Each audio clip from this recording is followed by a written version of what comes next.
কথা কও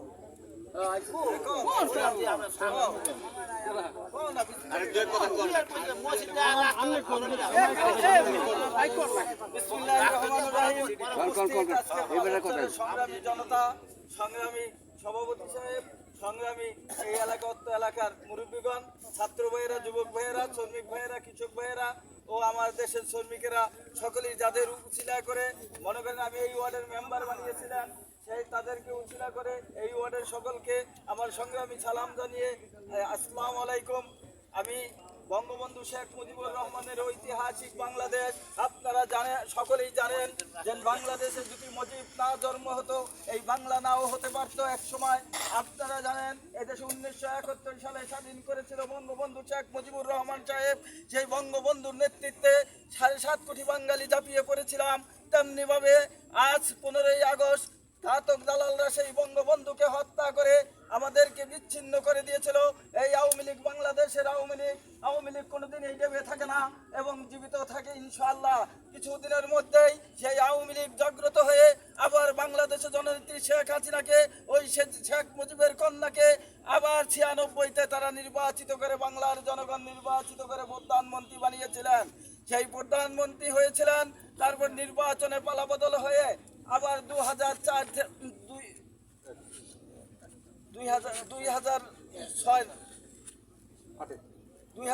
সাল হইতে 2024 সাল পর্যন্ত জননেত্রী শেখ হাসিনা বাংলাদেশের প্রধানমন্ত্রী ছিলেন। আপনারা জানেন কুচক্রী বাহিনীর চক্রান্তে যে বুঝতে না পেরে, কারণ হলো ওই জামাতে শিবির রাজাকারেরা, ওরা পাকিস্তানের দালাল। আপনারা সকলেই আমাদের দেশের মানুষ অবগত আছেন, ওই পাকিস্তানের দালাল কিছু সন্তানেরা ভুল ভাল বুঝিয়ে ওই ইউনিভার্সিটিতে ঢুকে, আপনারা জানেন ওই ইউনিভার্সিটিটাকে তারা বেদম ভাবে মানুষকে ভুল বুঝিয়ে যে আমরা রাজাকার, তারা নিজেরাই বলেছে।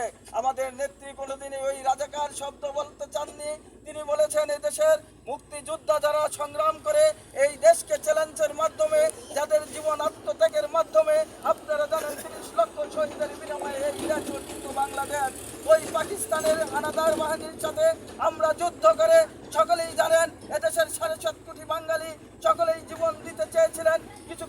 কিছু কুচক্রী ছিল, তারা ওই পাকিস্তানের দালালেরা আপনারা জানেন এই দেশটাকে লড়তে চেয়েছিল।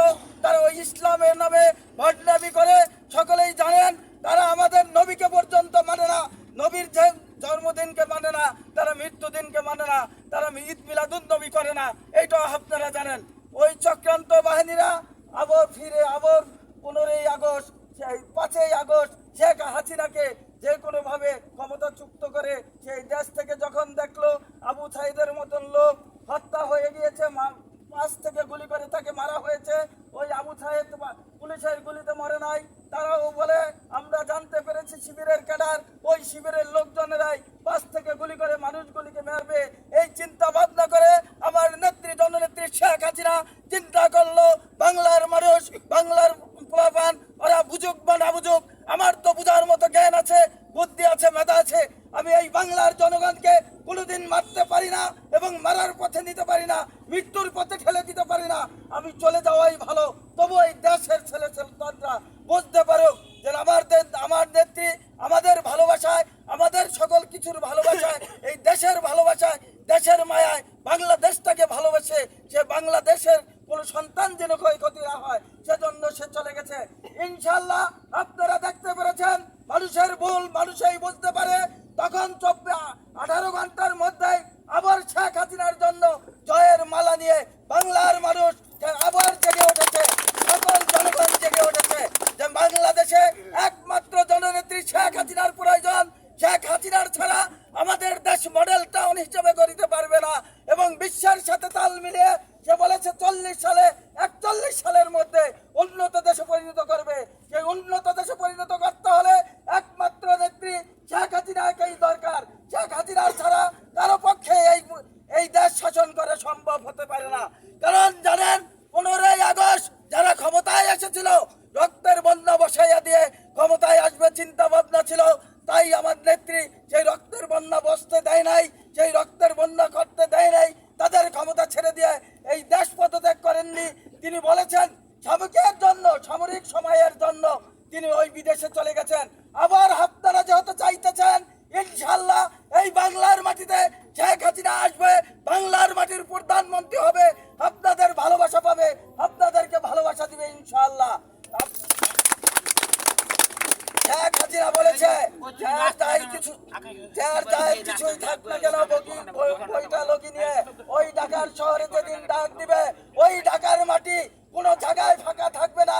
বাংলার জনগণ প্রমাণ করিয়ে দিবে, একবার এনে প্রমাণ করিয়েছিল যে না, বঙ্গবন্ধুর কন্যা জননেত্রী শেখ হাসিনা বাংলার মাটিতে এসেছিল, সেদিন ঢাকার অলিগলি কোনো জায়গায় ফাঁকা ছিল না। আবার আসবে ইনশাআল্লাহ, সেদিনও ঢাকার মাটি রাজপথ কোনো জায়গায় খালি থাকবে না ইনশাআল্লাহ।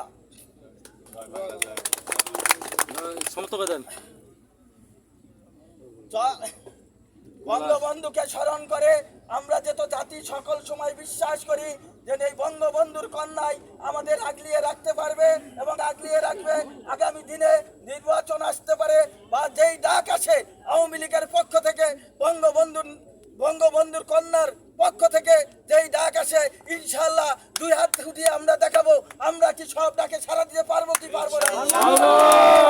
আমরা ইনশাআল্লাহ পালেশ্বরবাসী সকল সময় আওয়ামী লীগকে ভালোবাসি, বঙ্গবন্ধুকে ভালোবাসি, শেখ হাসিনাকে ভালোবাসি।